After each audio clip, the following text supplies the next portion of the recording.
Dreams don't come true. Still, I can't keep from dreaming dreams of you. That's all I do. I just dream of you. Hear you too. Great. Well, then I'm going to go ahead and convene this meeting. Welcome to everybody. We'll do a quick roll call. We have Peter joining us from Phoenix Airport. Mary Ann's here, and Christian Alvarez, our student. Peter, can you mute the background so we don't hear people around you?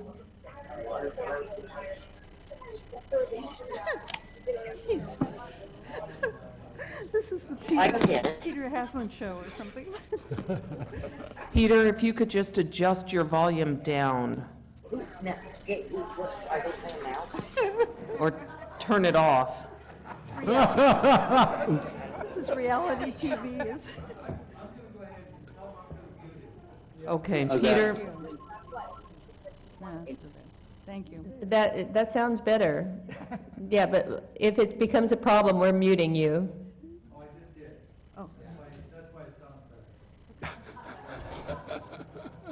so you may want to establish a signal. Maybe he raises his hand. I'm sorry to have to suggest that, but. So, Peter, did you hear that? Will that work for you? You raise your hand if you want to speak, and we'll unmute you. It's the teacher and you, Lori. It's your classroom management. We understand. I don't believe he can hear us now. Board, flight 2747 to Tucson in just a few minutes. Will be boarding today's flight operated by US Air. Guys, this is not going to work. By zone. If you do not have a zone number on your boarding pass, you may board with zone 4. Okay, I think we're just going to say goodbye, and thank you, Peter.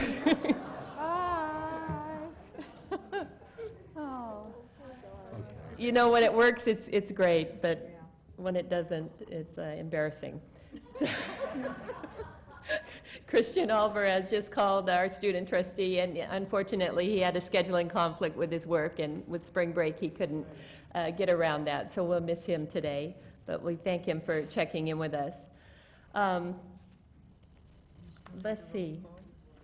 Pardon me? Do we still need to roll call even though?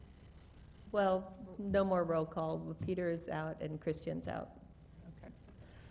Okay.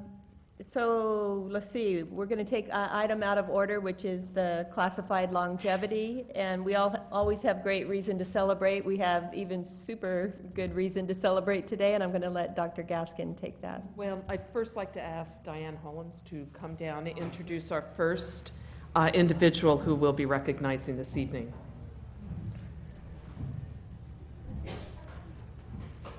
I see some cupcakes laid out there. Is that part of this whole thing? Actually, it's part of the next, but we can make it all. Okay, I just want to be clear. President Gaskin and members of the board, it is my pleasure, and I hope I don't get emotional here because I'm phasing myself out, to talk about Kathy Rowley. Kathy is my administrative assistant. She started at Santa Barbara City College in 1996, working part-time for Business and Industry Associates. Some of you may remember Business and Industry Associates. It was a great, robust sort of business lunch group that was managed by the college. But then we had some economic downturns along the way, and Business and Industry Associates was sort of rolled into the establishment of the Professional Development Center. Professional Development Center got started in about 2001. So 10 years ago, and Kathy was working part-time, helping with that. 10 years ago, she became full-time, and in addition to helping me with a myriad of things, she is the registrar, if you will. She takes registration for all of our clients from the Professional Development Center. So we try to make registration for these credit classes as easy as possible for the business community, and we couldn't do anything without Kathy. Oh, there you are. Good. I want to say a couple other things about Kathy. You know, there's the routine work, and then there's the above and beyond the call of duty. And Kathy is just exemplary in everything that she does, but she will do anything that we need. Anything that's asked of her, she is just more than willing to do with a gracious, sweet attitude. And it doesn't get any better than that. She is also our party person. She coordinates all of our lunches, birthday lunches, occasional potlucks, whatever we might need. We couldn't do that without Kathy. So I can't imagine myself working without her, but I'll at least get to be around her for the next year. And it's my pleasure to congratulate Kathy Rowley on 10 years of full-time exemplary service.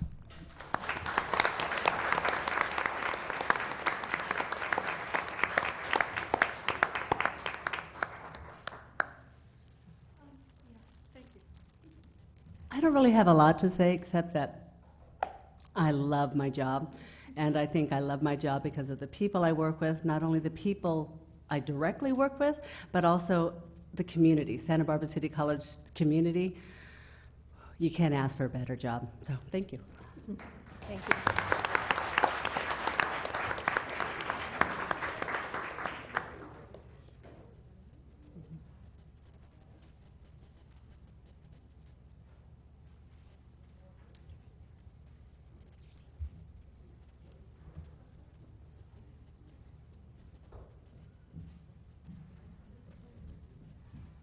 And I would like to ask Dr. Ben Partee to come down and introduce our next honoree.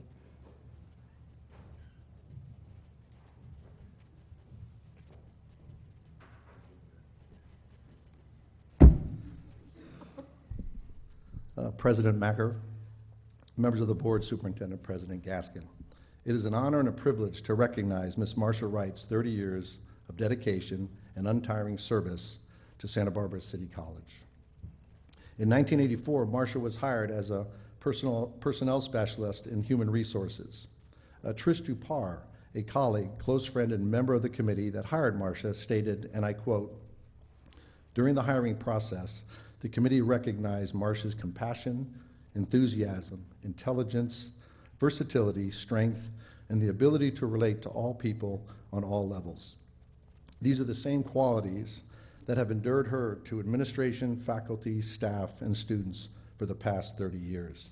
In 1992, Marcia became the Director of Financial Aid, and 5 years later became the Extended Opportunity Programs and Services, our EOPS Director.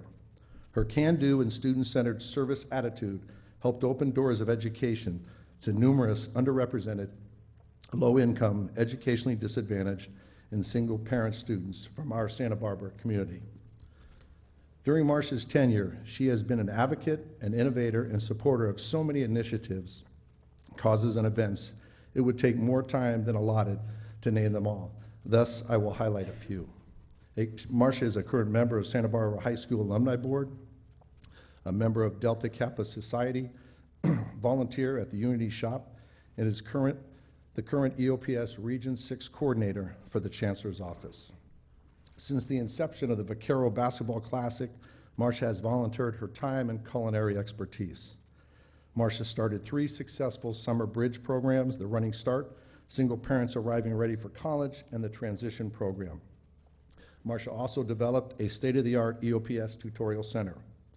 Marcia is also the founding member of the Wine Club, where women in education, thus the acronym WINE, meet monthly over a bottle of wine to discuss current educational issues. Now on a personal note, even though I've talked about Marcia's compassion and generosity, I warn you to never ever enter a friendly wager with Marcia. Because there is nothing friendly when it comes to competition with Marcia Wright. Many have fallen to her competitive ways, whether it's playing golf, a game Marcia has already had a hole-in-one, racquetball, exercising, or the weight loss challenge Marcia directed my way 2 years ago. Needless to say, I lost the bet, and it gives me great pleasure to pay off my debt by presenting Marcia with a 1-pound box of See's Milk Chocolate Nuts and Chews.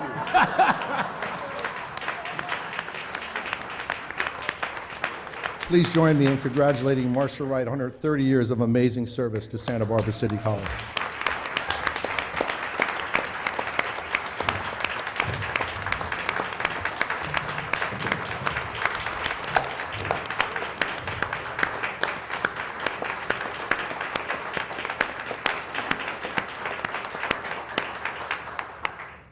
candy, anyone?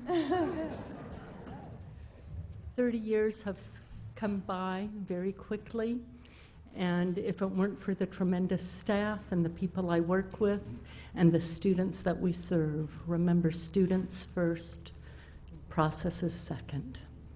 Life's good. Thank you.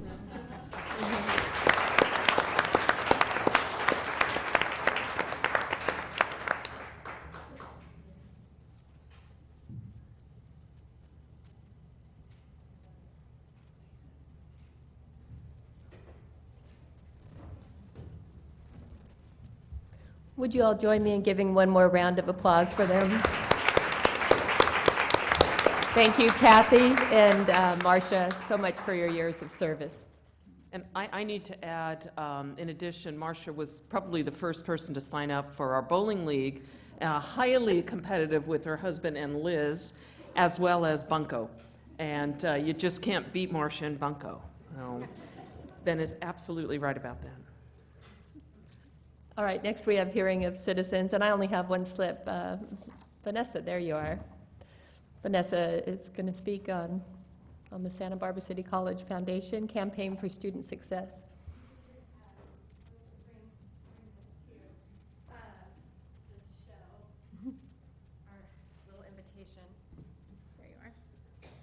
Hi, it's so nice to have been able to celebrate with you honoring Kathy and Marcia. I'm a huge fan of the work that EOPS does on a daily basis. It's remarkable, and when I talk about the stories of the students that I get to hear about, I just get teary. So we'll skip at that, and I just wanted to remind everyone that on Friday, April 4th, from 5 to 6:30, we are transforming the sports pavilion into Vaquero Square, and there's even going to be a live donkey. No, it's not alive, but there will be a donkey with heart-shaped glasses, and the entire sports pavilion is going to be completely transformed, and there's even a fountain that's going to be built in the middle of it, and we'll be featuring different student and college program booths. We have 7 booths remaining, so we're looking for 7 more programs, but the entire floor will be covered with all types of materials and information about what happens at Santa Barbara City College on a daily basis. The goal for the campaign is to raise $2 million from 10,000 community members. And when we stepped back 3 years ago and we had a total of 900 donors to come on the 4th year of the campaign and shoot for 10,000, I think it's pretty significant and will require every single person that I know, including everyone here today, to really make that happen. But again, all the money goes to support these vital student programs. So scholarships, book grants, internships, tutoring, the library, math, engineering, science academy, athletics, music, theater, American Sign Language. We just set a team up for all types of different programs that happen here are all supported via the campaign. So please let me know if you have questions on how to get involved. There are 12 call nights that we're hosting. We already have 140 students who have volunteered to make calls, which is the best record we've had yet in terms of pre-signups for volunteers. And in addition, we're launching Friends Asking Friends, so you can sign up at showusyourlove.org and set up a team. But it's going to be a blast. There's going to be a lot of fun throughout the campaign, and it all starts next Friday, April 4th. Thank you. Vanessa, maybe I missed it. What time is that on Friday the 4th? Yeah, 5 to 6:30, and please come early, especially for the Board of Trustees, because we have every single paper confirmed being there. We have KYT, Living Local will be there, and I'm sure they'll want to talk to each of you. So please show up early, and please share with the community why you support this great school. Thank you. Do you want to hold up that sign one more time for the cameras? There we go. Show us your love. Okay, we'll move on to the next item, recognitions, 2014 Administrator of the Year, and this is second year that It we're is. doing this, Lori. It is, yeah.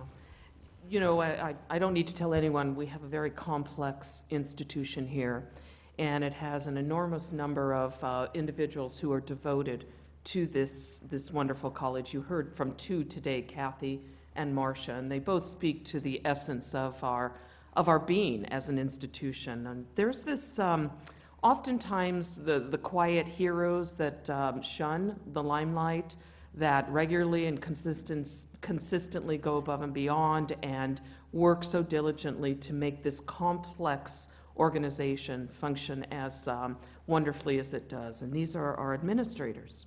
And 2 years ago, in 2013, the notion of an Administrator of the Year, Outstanding Administrator of the Year, came to be.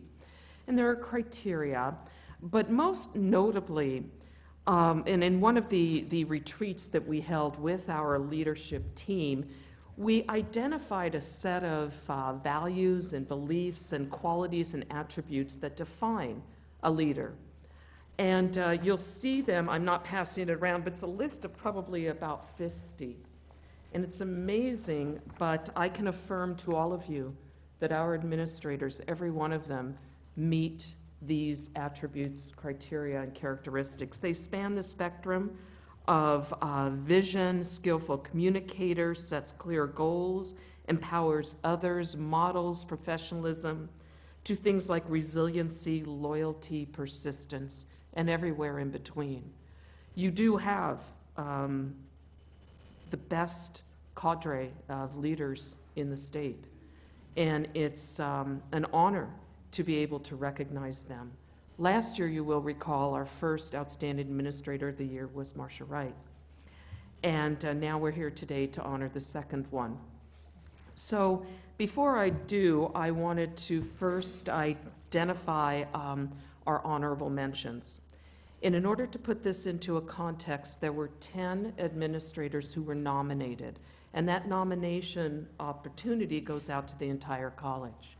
But you have to meet certain criteria, so only 8 were eligible.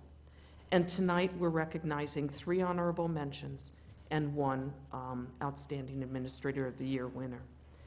So I would like to ask the following 3 people to come up, and I want to share a little bit about each of them. And I don't know if they're all here. I do see Dan in the back of my eye. Dan, do you mind coming up here? And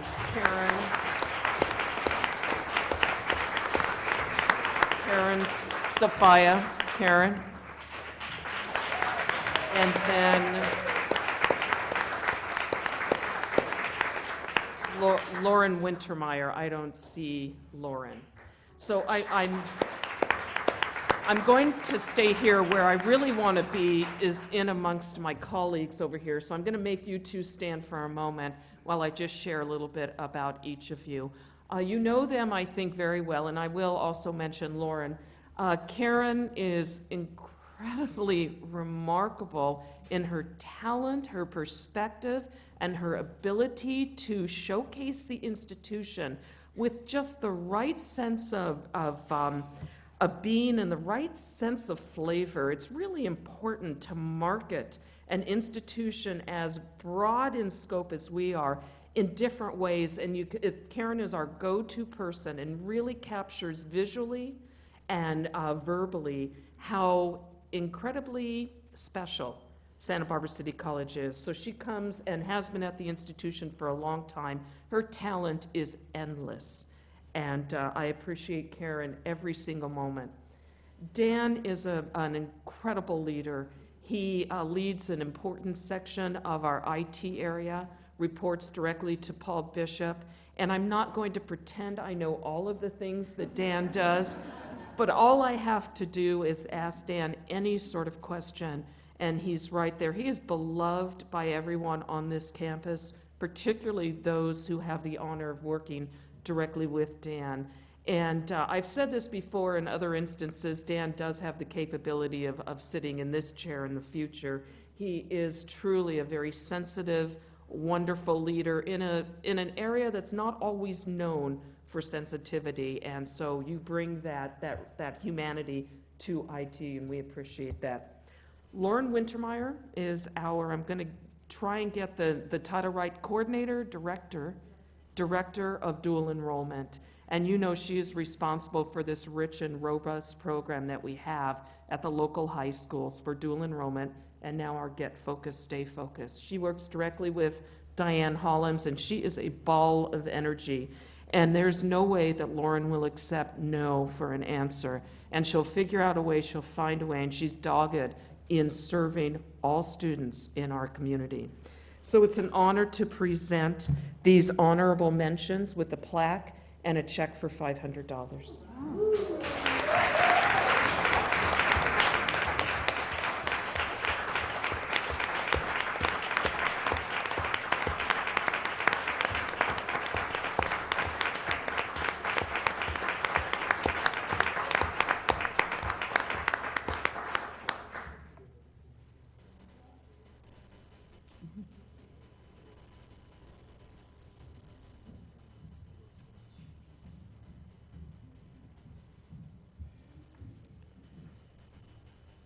So before I share a few words about our outstanding Administrator of the Year for 2014, I wanted to share what this individual's nominators said about her. The combination of her competitive nature, spirit of empowerment, and humor is very rare. It takes a person with strong character to walk the line as the Vice President of Human Resources and still work to empower staff, faculty, and administrators alike with a genuine sense of compassion and understanding. Pat has influenced me in so many ways when it comes to how I interact with the diverse population we have on this campus. She has a kind heart and believes in a second chance, much of what SBCC is built upon. Her perspective and leadership, I believe, has made a positive impact to the HR department, both inside the office and outside the office. And in talking about Pat's strengths, this nominator said that she possesses the ability to resolve differences, manages emotions productively, has a keen sense of humor, and shows grace under pressure. And most recently, this person has been greatly impressed with the positive changes and new direction occurring in her department and as a direct result of her leadership. I have the honor of working extremely closely with Pat, probably 24/7, and that's literal. We're probably the first two people to connect with each other at 5 in the morning. I'm sorry, Kevin. And the last people to talk with each other at 10 at night. The first time I talked with Pat, I was in the Bay Area, having just received this position, and she struck me as an individual truly with incredible heart. And I talked about humanity in IT. I have to reemphasize that human resources has seen an absolute implosion of humanity because of Pat's leadership. She is not only keen in terms of her knowledge, but she has this sensitivity that beautifully melds the myriad rules and regulations that we have to function by with such a caring soul. She is incredibly brilliant, very wise counsel, which is so important with personnel. She is very witty and very thoughtful. And to show you how heartfelt she is about caring more about others than herself, it was really, really, really hard for her to accept this honor. Really hard for her, because she believes that all of the rest of the employees, and particularly her colleagues in the leadership ranks, far deserve this award more than she.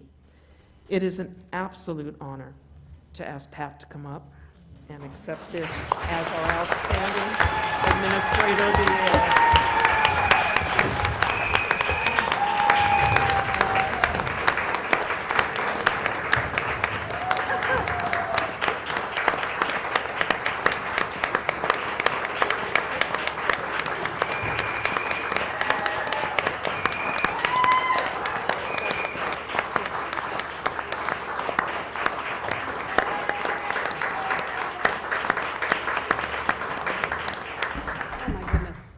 Oh, my goodness. First of all, thank you all so much. Yeah, I can't see that far, but I'm sure it's something very nice. I really want to express my heartfelt gratitude to receive this award. I'm so grateful to have been nominated by Sharon, by Jason, by Dan. It really means so much to be recognized by your colleagues. I hope all of you have an opportunity to stand here one day. It's really something. I know almost everybody in this room. We work with an amazing group of people. I think, the best department on the whole campus. I work with 9 of the most remarkable people that you all know. You've all worked with them. I have the privilege of working with them every day. So thank you all for coming and for supporting me. The management group, as Lori has described, is quite a unique and amazing group of people also. We push each other, we pull each other, we lift each other up. We really work as a team, and I'm so grateful and proud to be recognized. Thank you so much.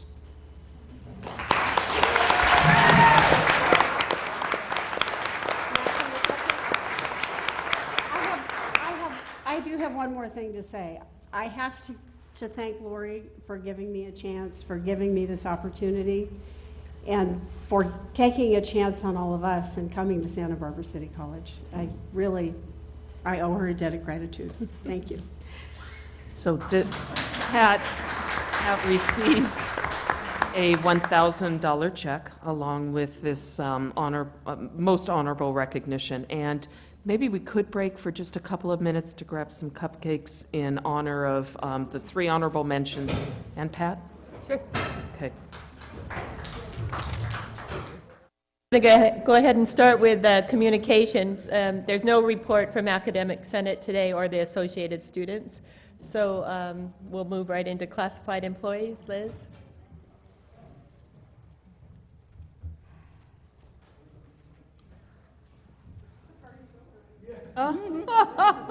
Get to work. First of all, I want to also say congratulations to Pat. She and I have worked together for many years now. In fact, we can reminisce over things that most people around here don't know about. Happened a long time ago. So congratulations, Pat. Well deserved. The classified consultation group met. The first meeting, we had our interview with the Standard 4A accreditation team, and that was very good for us. It brought out some things for us, and I think it was an enlightening meeting. Our meeting last week, Lori had brought up an incident that happened in IV, and when she brought it up into CPC, so I felt we could discuss it in our council. And we had a very extended, animated discussion about it. As you probably know, classified staff have a special relationship with a lot of students. And so we do, Student Life, we do Project Hope. One of our members even manages a apartment complex that has our students. So they've had experience with these issues, and hopefully when Jack forms his committee, he will have some participation from the classified staff, and we also recommend a lot of the students, because it's a serious issue, and the college's role is kind of gray, because we don't have dorms and they're not residents here. So yeah, I'd be interested to hear how Jack's committee or what conclusions they come up with. We had it was a very, how some meetings is everybody wants to talk at the same time. It was one of those meetings. So everybody was very interested, because all the classified staff and everybody here feels very strongly about the college and how we look to the community. So we'd like to help solve this problem. And then the last thing that we discussed actually with the union members was the MOU for classified continue to teach as adjuncts. For a topic that seemed like it'd be simple, it's sometimes very difficult to explain what the grandfathering means, why staff can't continue forever to do it. So we're still in discussions. We have our vote in April, so hopefully we can explain it so everybody understands. But we've had some very animated email discussions. we had a large attendance at our union meeting last week about it, so it just seemed like it was a straightforward topic, but I've been involved in it since the beginning, and people that haven't didn't quite understand, so hopefully we're working through all the details. I think after our meeting, more people understood all the issues involved, but we'll keep working at it. And that's my report. Any questions? Thank you. Thank you. Dr. Gaskin? Well, thank you. I have a number of things I wanted to update you on, and first I would like to express appreciation to Liz. That is so appropriate that CCG, the Classified Consultation Group, take hold of an issue that touches the lives of everyone here, and that is student behaviors and student decision-making and so on that may influence the college or our community. So I appreciate that, Liz, very much. I have to also comment as Liz came up here, and the one thing that I didn't mention, Pat has the responsibility for ensuring that collective bargaining and meet and confer with our 5-6 collective bargaining meet and confer groups goes smoothly, is in accordance with board direction, and recognizes that collective bargaining and meet and confer are about people. And Pat has done that and led that with her team, Jack and Joe and Paul, and I really appreciate how Pat has embraced that. So that is another accolade for both Pat as well as for people like Liz and Lynn and Cornelia and others who work with Pat closely. In front of you, I hope you have a hard copy of the follow-up report for 2014. You also can get it electronically on our website, but I thought this might be nice to peruse. Just a reminder that the visiting team from ACCJC will be here on Tuesday. They have a full day starting at 8 in the morning and ending at 4:30, meeting with segments of the board as well as CPC and other key stakeholders in the institution. So that is something that we are preparing for. And then finally, I just came back from the statewide CEO conference, and it was truly quite important to get together with other presidents from around the state and to talk about issues that are common to all of us. Certainly accreditation is high on the list, as is student success and the whole notion of degree completion and transfer and student goal attainment vis-a-vis the whole notion of education and learning. So it was very enlightening, and I'll be sharing more as we go through all of our special study sessions where we showcase different academic and educational topics. And that is all I have for tonight. Okay. Committee chairs. The Facilities Committee met on Monday, and we reviewed an extensive and very impressive status report. We received the notices of completion of 4 of the main big projects that were occurring, and we also did some work with the amendment of professional services, which discussion we did, as well as the energy conservation project and energy services contract. The 3 of us actively and strongly supported all of these. Great. Any other committees or board members? Fiscal met on March 10th, and we reviewed the quarterly report ending December 31st, 2013, which is on our agenda today as item 6.1C. And we reviewed and discussed it. Did not, all of our questions, I think, were fully answered. And then we went on and discussed the draft board policy on reserves, which has been through shared governance and discussion already, and I think it's kind of winding its way toward us, not today, but at a later meeting. We will see that for approval. Great. All right, next item here. the fall 2015 accreditation self-evaluation, and we're going to be getting regular reports. These will be regular on the second board meeting of each month through fall of 2015, so that the board feels comfortable about the process of reaffirmation of accreditation. Good afternoon, Board President Macker, board members, Dr. Gaskin. I'm Robert Ells, Senior Director of Institutional Research, and I'll be giving these regular brief updates on the process of our accreditation self-evaluation. So we last did this in 2009.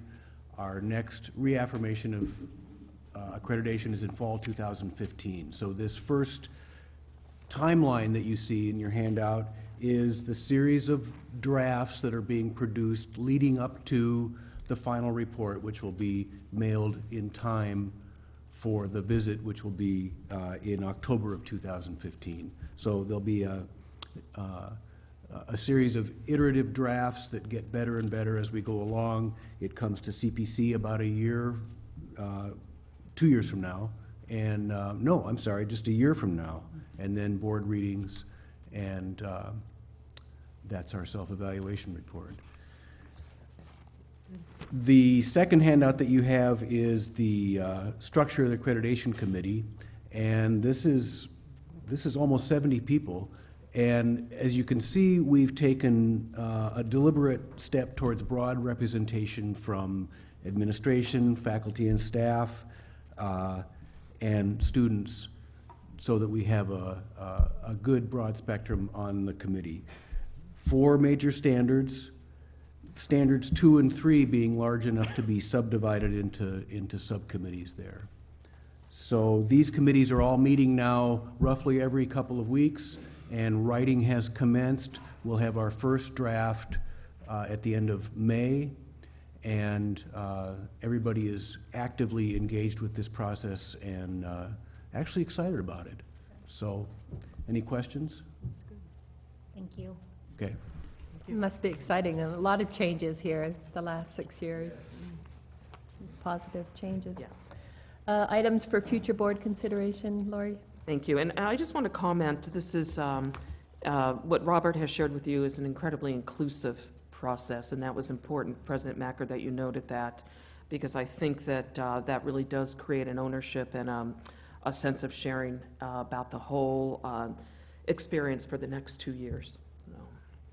Yes, items for future board consideration is a future bond consideration, and I have put this on here because we have been notified by our bond counsel that Santa Barbara County is a little different than other counties in that they have established a deadline of June 26 in order to place items on the ballot for November 4th. And that's a tad earlier than statutorily allowed, and it's earlier than many other counties, but that is fine. So what I asked our bond counsel to do is to draft, going backwards then, a calendar of what that will mean for the board. And I just got that today. We are uploading it onto the website as an attachment. So I will pass this, I will ask you to send this around. Thank you. And as you get it, if you could turn to the back page, and particularly item number 16, and then we'll work backwards. Oh, one more. Angie, could you bring one more? Thanks.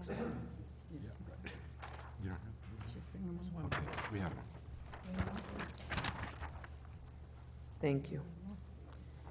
So actually, let's go to number 21. And this is going around. Number 21 is the election. It's November 4th, 2014. As a consequence of that, there are certain triggers. And one of the most important triggers is number 16, deliver resolution from our board calling for an election to the Santa Barbara County Registrar of Voters to place a bond measure on the ballot for November 14th. And that has to be submitted June 26th of 2014. As a consequence, if you back up, then the board obviously will want to discuss this resolution. And am interested in ensuring that the board has adequate time. You will recall that we began this process last year. So this has been a 2-year run-up process to the June 26, 2014 action. So last year, you will recall that you established a board goal in 12-13. You carried forward that board goal for facility improvement into 13-14. So we had a lot of discussion about that. Last year, we began the project list under the direction of Julie Hendricks, and so that project list was finalized this fall with your action. We also have, at the direction of the board, engaged with a facility master plan visioning process that will create a much more holistic look at the campus over a longer term period. So that all has been leading up to the recommendation that I will be bringing forward to place a bond measure on the November 2014 ballot. As a consequence of that, then, my recommendation to you is that we engage in this dialogue in May at our first meeting in May, which oftentimes we put meaty topics on, so that you have an opportunity to discuss this, and that the resolution would undergo first reading June 12th, and then second reading at a special board meeting between June 12th and June 26th. You cannot have a second reading on June 26th because our meetings start at 4 and the office closes later, or it's slightly later than that, at 5, so that won't work. So a special meeting that intervening week.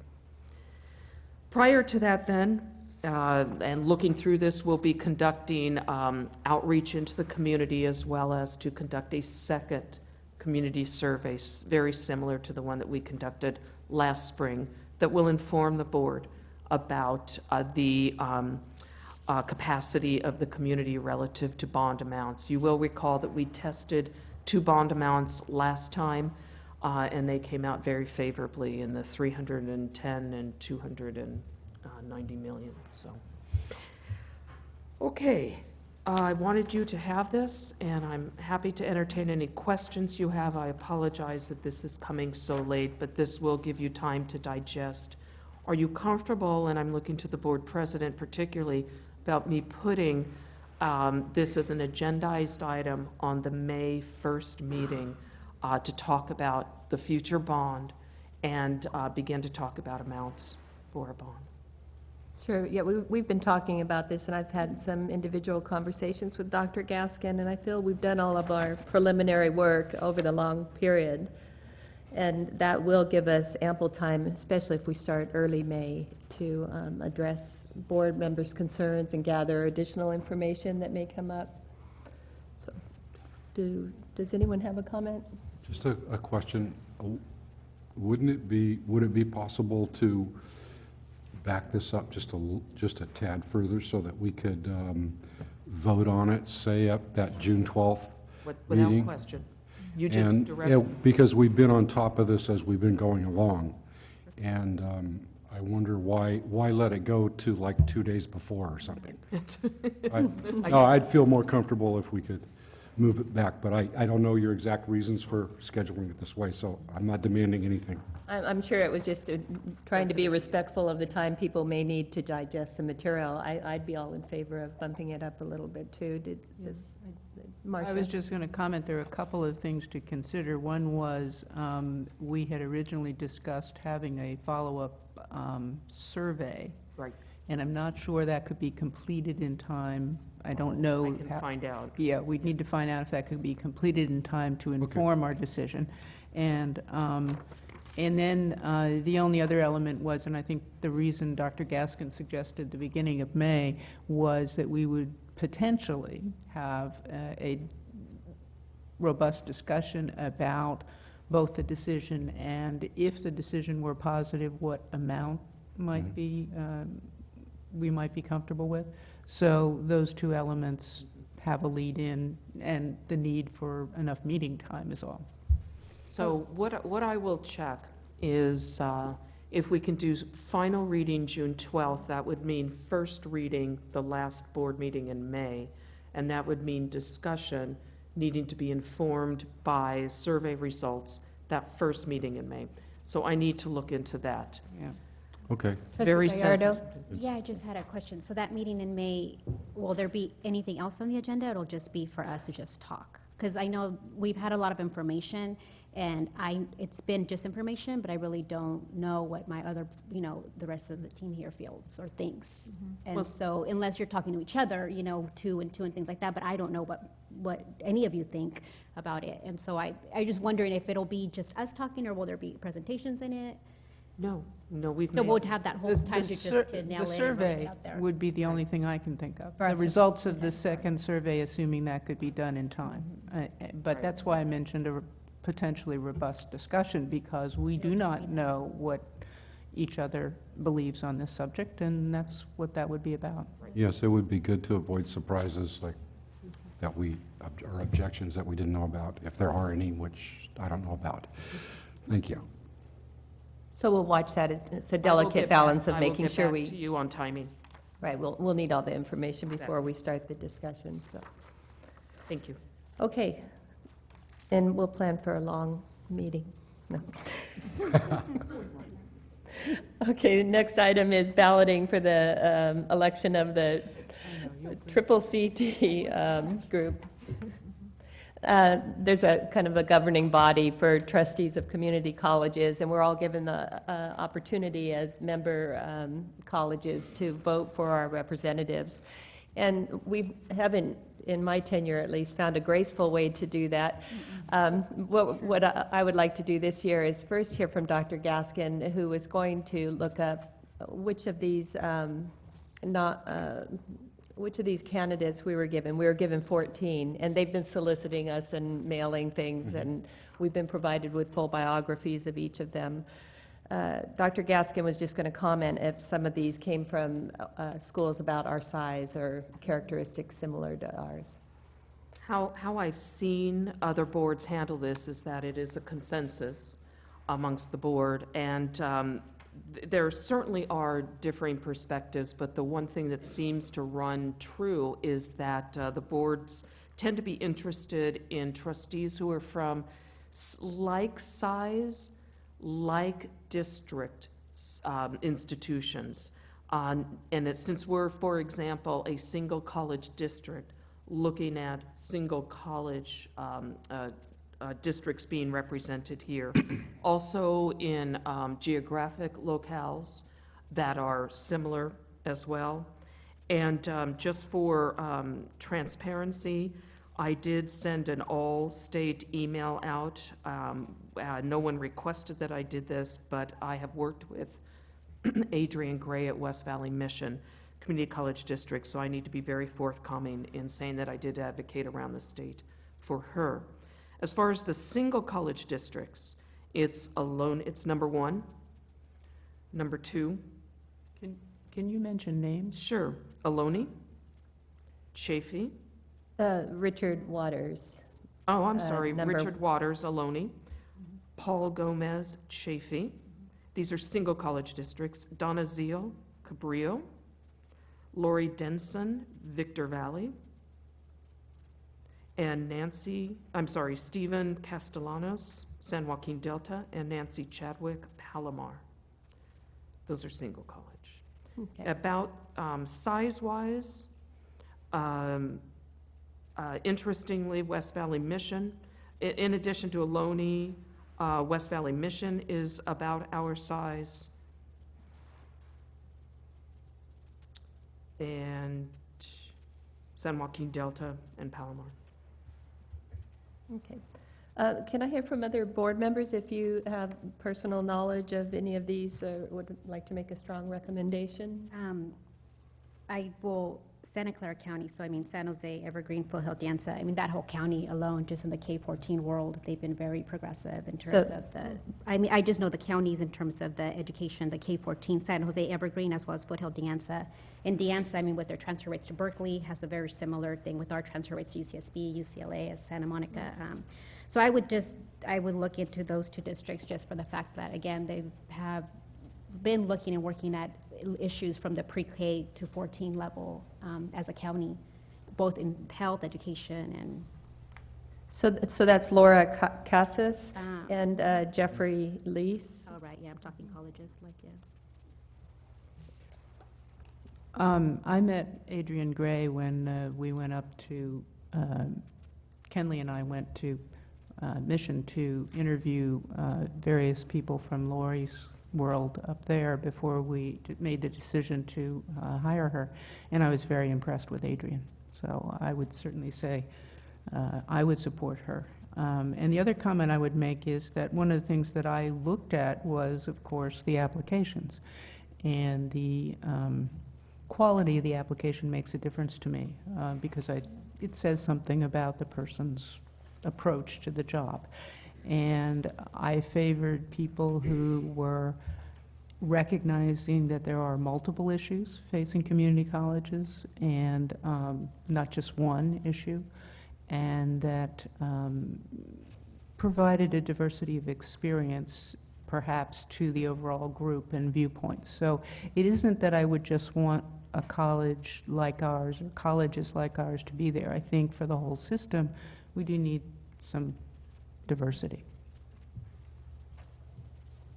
Marty? Yeah, Peter and I both have met Stephen Bloom from, I call him Stephen Bloom even though he pronounces it wrongly. He says Blum. But we met because our last names were the same.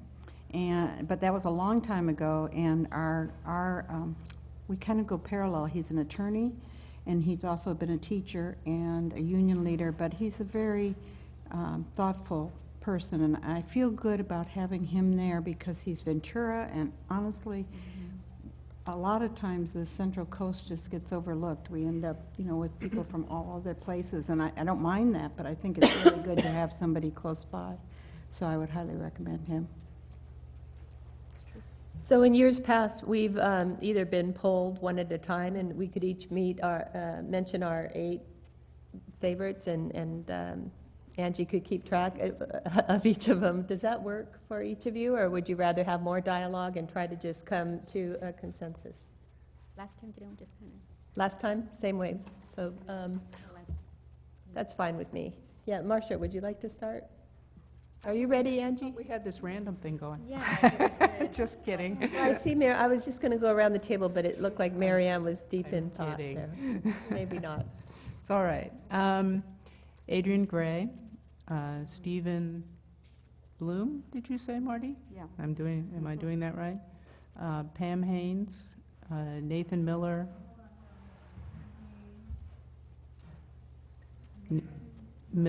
Marcia's not going to do it in the order that they're listed. No, She's I noticed that. messing it up. Laura Casas, if I'm doing that right, Stephen Castellanos, Nancy Chadwick, and now I've obscured my page.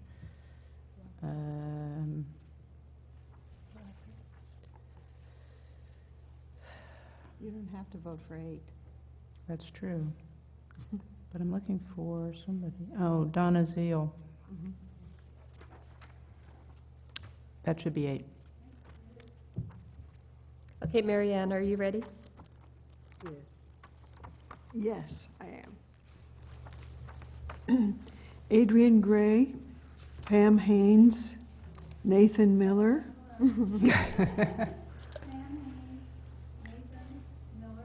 Yes.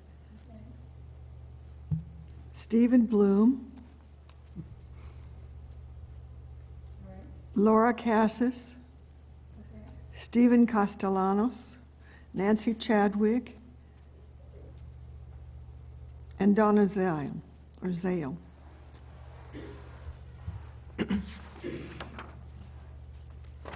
Trustee Gallardo? Adrian, Jim, Stephen, Laura, Stephen, Castellanos, Nancy. A little slower. Whoa. Sorry, Too fast, Angie. Okay, number 3, number 8, number 11, number 12, number 13, 14, 1, 2, 3, 4, 5, 6, and 6 and 7. Trustee Nielsen? Okay.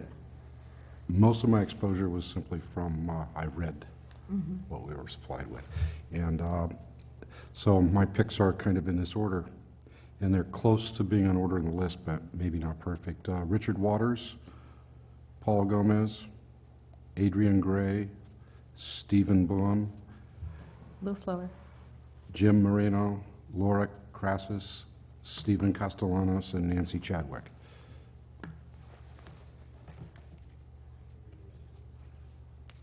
Did you get that? Marty? Okay. I have Richard Waters, number 1. Number 2, Paul Gomez. Number 3, Adrian Gray. Number 4, number 9 is next, Donna Zeal. Number 11, Stephen Bloom. 12, Laura Cassis. 13, Stephen Castellanos, I guess. And 14, Nancy Chadwick. And I will say 2, Gomez. Number 3, Gray. 6, Haynes. 7, Miller. 11, Bloom. 12, Cassis. 13, Castellanos. And 14, Chadwick.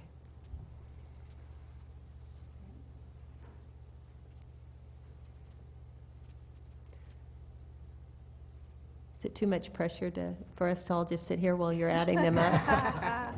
Yes, it is. Can we move to an item and come back to this, Lori? Let's do that so that Angie doesn't feel rushed. Our next item is 2.2, Board Self-Evaluation for 13-14. And as you can see, the recommendation is that we go ahead with the instrument that we used last year. Yes, as you will recall, the board appointed a work group. I was part of that, as well as 2 board members. And we worked through the development of an instrument and implemented that instrument last spring. As I recall, you felt comfortable with that. It integrated the goals and objectives, the goals for the board, and it is a recommendation for you to consider that we simply carry that instrument over, obviously changing the goals and using 13-14 goals.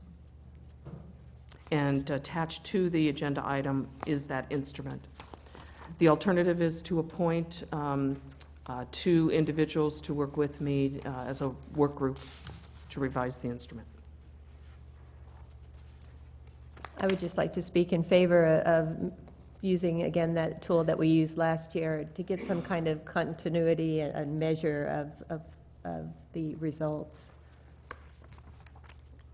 Well, and also you can really compare the two. If I know our goals might be different, but some of the questions might be the same, so it'd be interesting to see from last year what they were To compared see the this year's. changes, Yeah. right? So I'm in Great. favor of keeping the same. Craig? I'm in favor at this point. I have a recommendation to approve. Yes, it is, recommendation to you. What, do we need a motion to make a We need Oh, recommendation? move, yeah. Oh, I so move. Second. To keep the same. To keep it the same, yeah.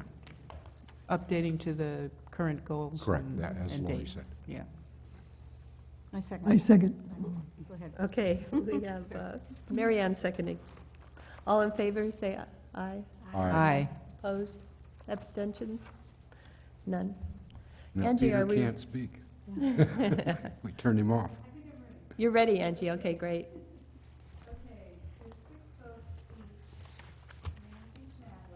Can you hold on just a moment now? I'm not ready.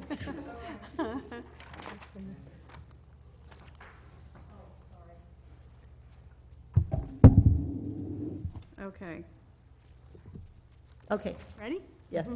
Okay, with 6 votes each, Nancy Chadwick, Stefan Castellanos, Laura Casas, Stephen Bloom, and Adrian Gray. So those are 5 people there. We have 2 people that have got 4 votes each, Pam Haynes and Nathan Miller. And then, so that's 7. And then you have a tie with 3 votes each, Donna Zeal and Paul Gomez. So you have to choose 8, I believe. 7. There's a tie, basically. No, but who's 6 or who's for sure? Oh, the 6 are for sure. Yeah, which ones are the first? Okay. Nancy Chadwick, Stefan Castellanos, Laura Casas, Stefan Bloom, and Adrian Gray. And then you have, the other 2 are Pam Haynes and Nathan Miller. Those are your for sure 7. So we'll have a runoff here for Gomez and Seal, unless somebody would like to speak strongly on their behalf. Who would like to go for Gomez? Let me go back, let's go back to this thing. Trustee Nielsen? Gomez. Did you read his stuff, Craig? That's who you kind of thought? Who was it, Paul Gomez? The alternative is we could just submit 7. Yeah. Board's preference? Just submit 7, or you want to get your? Fine with me. Is there a detriment, do we think? It makes your 7 stronger. Is I mean, Paul Gomez, you felt comfortable with him, and I mean, I trust Craig's judgment. Right, I think you said Richard or Paul Gomez, that's who you had voted, Paul Gomez? No?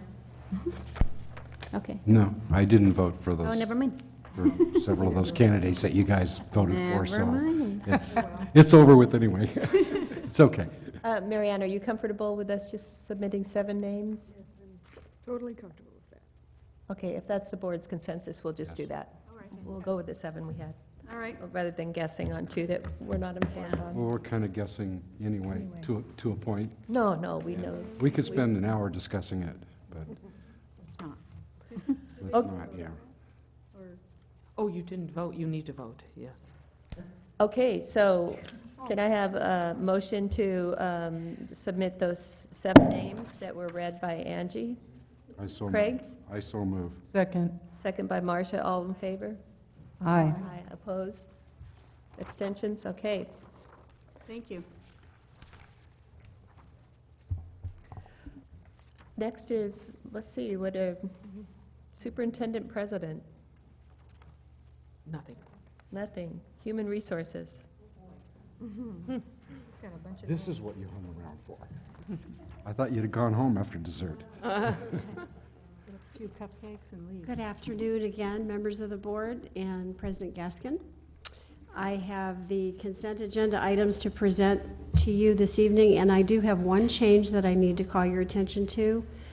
In item 4.1A, which is actions involving permanent personnel, under classified appointment, we have a to be announced for a security coordinator. I need you to remove that from this agenda. We'll be bringing that next time. It's not quite ready. That's the only change that I have to submit, and I am hoping to be able to put A through E in front of you at once. I believe we're going to pull out item C. Yeah, and my husband is listed as among the volunteers, so I have trouble figuring out what the conflict is, but I traditionally don't vote. Okay. He's just a volunteer. We appreciate all volunteers. So is mine. Oh, Okay, so can I have a motion to approve 4.1A, B, D, and E? I move approval for 4.1 AB. I second. And Craig seconds, all in favor? Aye. Opposed? Abstentions? Okay, and then a motion for 4.1C. I'll move approval. Marty moves approval. I'll second. And Craig seconds, all in favor, say aye. Aye. Opposed? Abstentions? I guess we're abstaining. Yeah. So we have 2 I mean, we are in abstentions, fact not trustee voting on it. Kugler and trustee Croninger. Okay. thank you. I did have one other thing to add, which is you've heard some other people this evening say that they have the best job at the college. Want to clarify that for you? I have the best job. Thank you so much, Pat. You guys have been busy, huh? Look at all these names. Yeah. And may I call your attention to one of the actions that you did, actions involving permanent personnel? Oh, You thank just you. hired the first set of new faculty for fall 2015. So this is a pretty spectacular evening. And it's pretty special when we see the future unfolding in front of us, and these are the future individuals for the campus. And I do have to comment, kudos to our classified staff, because one of the individuals, Jennifer Robinson, is a classified staff member who has been hired in a tenure track full-time faculty position. Okay, next up is educational programs. Jack? Kenley?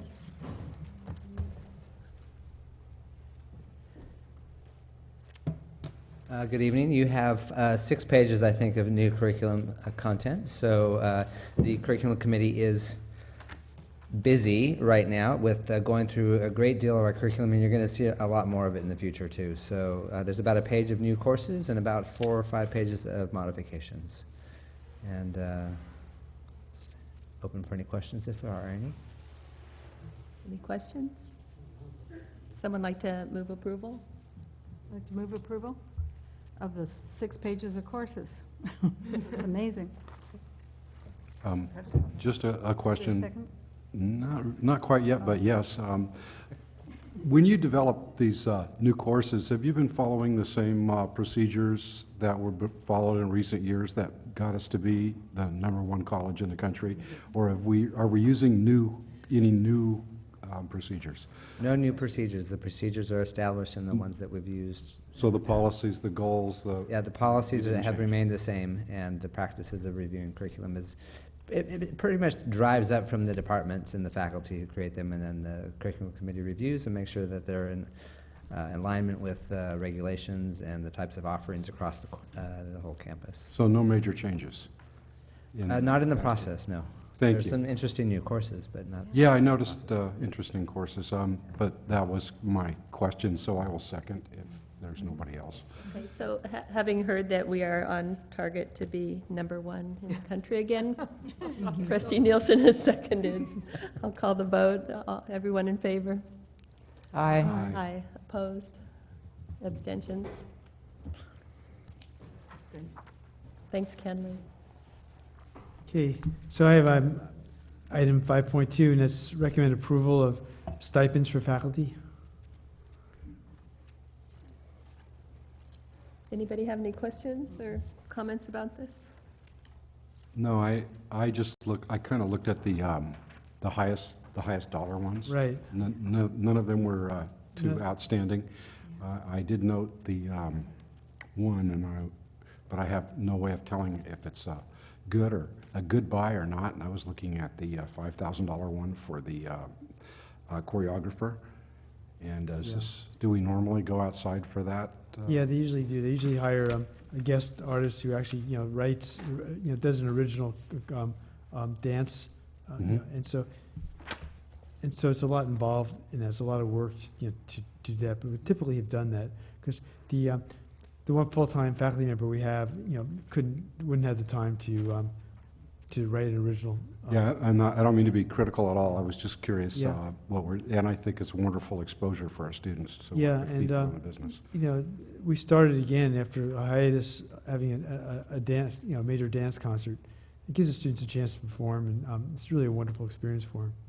Plus, they get to do an original work, and they also learn what's involved in composing, a dance, which is part of their education. So we get a lot more value in addition to the actual rights to perform.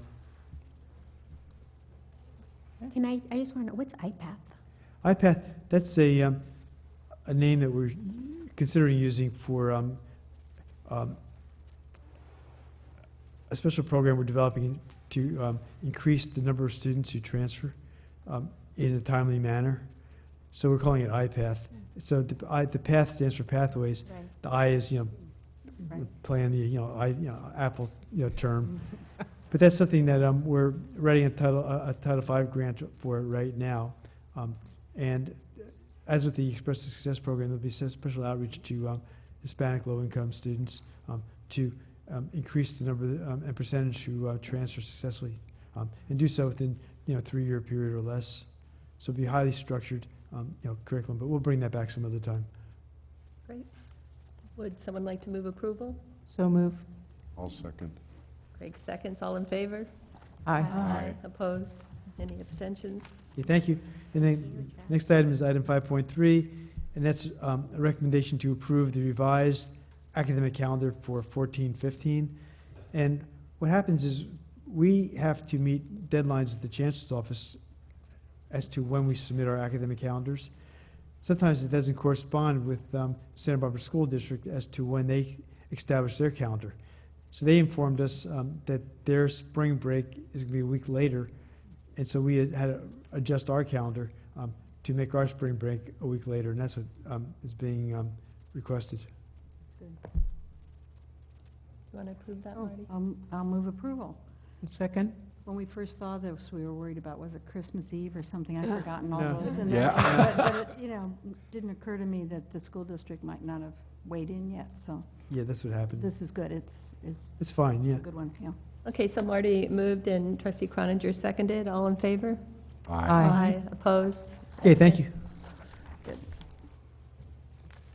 Next up, Joe Sullivan. He was waiting in the wings. He must have somewhere to go. Yeah, but he has all those pages and all those graphs and all those numbers. When you're always last, you know, you're anxious. It's like, so we have 6.1, which is the business services consent items. And we're going to try to put all these together? Yes, all the 6.1 through 6.10. Okay, and let's see, we heard about fiscal committee having discussed the quarterly report. Any other questions or comments for Joe? Well, I hope anybody that's listening can actually see all those graphs and all the information that we went over. So this has been, you know, we've been studying this for quite a while.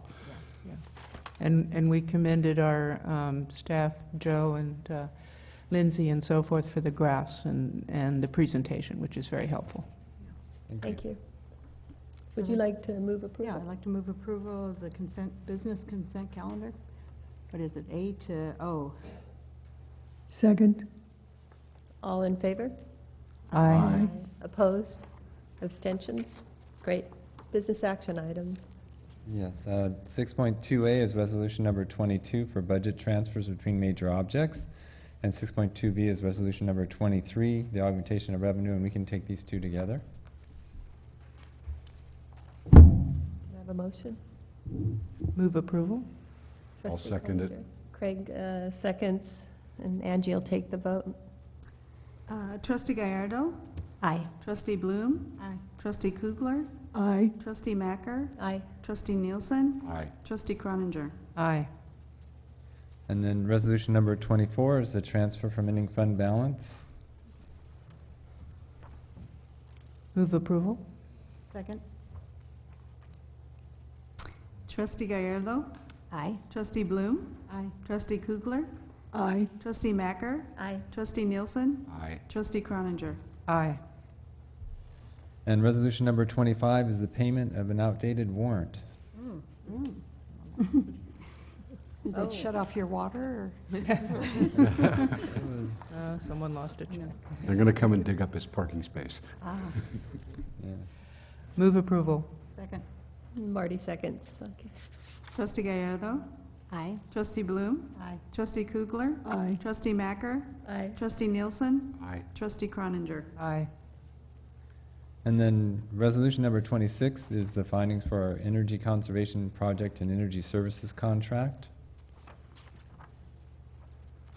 I'd like to move approval, but I'd also like to say, I think this is really terrific. It's being on the leading edge, and it's important, and we're going to save money in the long run, so it's really good. Yeah, the amount of savings was more than Amazing. I Me anticipated that too. it could possibly be. You So know, I it's- move approval. what was that, $1.8 million over the years? Yes. over Excellent. 25. Well, and it's also part of the Prop 39 money, so we're getting money from the state for this project, and it's on a short time frame for that reason. But a very good use of taxpayers' money. Yeah. Right. So thanks to the voters who voted for it. Prop 39, there you go. Yes. Okay, Marty moved approval. Can I get a second? Second? Second for Marcia. Trustee Gallardo? Aye. Trustee Bloom? Aye. Trustee Kugler? Aye. Trustee Macker? Aye. Trustee Nielsen? Aye. Trustee Croninger? Aye. And 6.2F is the Strata Information Group contract agreement. It was on the consent agenda, but we pulled it because of the size and because there might be questions. So why don't you give a little background about what we're trying to accomplish? This is, much of it is well, there's two basic issues. One is completing the banner implementation, getting that completely up to speed and up to date. What is completing that. We're also doing a major project to become fiscally independent from the county, which is a very concerted effort and will take quite a bit of time. And those projects they take a lot of resources. But it will fully, when we finish this level of it, we will basically have completely implemented Banner, which is, our information management system. It's and the processes. So it's a very important project for us. And probably one of the most important elements is to actualize the one college vision that we have, an integration of CE, continuing education, which is non-credit, into the fold of the educational programs, and that requires this extensive programming. As well, we are moving forward with 2 summer sessions that will be on the calendar in about a year from now for your consideration, but that requires back-end programming. And then, of course, some other things related to the pedagogy and how we conduct courses, particularly our learning communities, where students are signing up for courses in paired ways, as well as restricting courses to certain cohort groups. So that all has to have background programming. That's exciting. Would Yeah, someone- I feel like we have talked about this before from time to time, and it's exciting to be getting to this point. Do we have a motion? No, we don't. Would you No. like to move approval? No. I'd like to move approval on, let's see, 6.2F. Second? I'll second it. All right. All in favor? Aye. Aye. Opposed? And, I opposed. Okay. I opposed. Oh, okay. And it's not against the law, I hope. no.